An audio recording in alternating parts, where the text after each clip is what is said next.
Bugün Ulyansk өлкәсе мәчетләр саны буенча Идел буе төбәгендә беренче өчлеккә керә. Борынгы Сембер төбәгендәге шәһәр һәм авылларда 128 мәдрәсә һәм мәчет эшләп тора. Менә бүген Самара, Ульяновск, Чабаксай юлы буенда чираттагы мәчет файдалануга тапшырыла. Әле тагы 4 мәчет салынып тора, иншалла. Поэтому Әлхамдулилlah шөкер, Аллах разы булсын, шул егетләребезгә саулык, сәламәтлек булсын. Алар бергәләшеп, бер егетебез килде, манараларны фасадын ясыйм бер килде егет.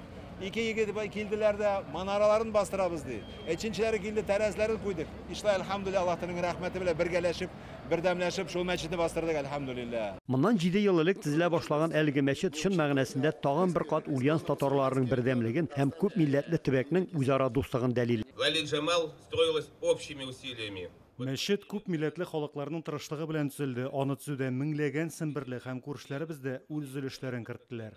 Друзья из других регионов и стран нам очень помогали. Татарстан рәисе Рөстәм Миңнеханов та мәчет төзүдә катнашучыларга соклануын белдереп, изге теләкләрен юллады. Ассаламу алейкум ва рахматуллахи ва баракатух. Дин кардәшләрем, кунаклар, сезне чын күңелдән бүгенге зур тантана мәчет ачу тантанасы белән котлыйм.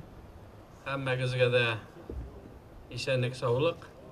Шушы изге эштә катнашкан һәммәгезгә дә бик зур рәхмәтләр. Татарстан рәисе әлеге изге эшкә үз хәләл малларыннан өлеш чыгарып, еллар дәвамында динебезне саклауга һәм үстерүгә ярдәм итүчеләргә республиканың дәүләт бүләкләрен тапшырды. Шәһәр читеннән узучы зур юл буендагы бу мәчетне төзү өчен танылган эшмәкәр Наил Алимов 2017 елда башлап җибәрә. Аңа әбисе Лейли Джамал исемен куярга ниятли. Минем Лейли Джамал әби иде бит. Аның тормышы бик авыр иде. Лек замандан 9 баладан 7 бала үлгән.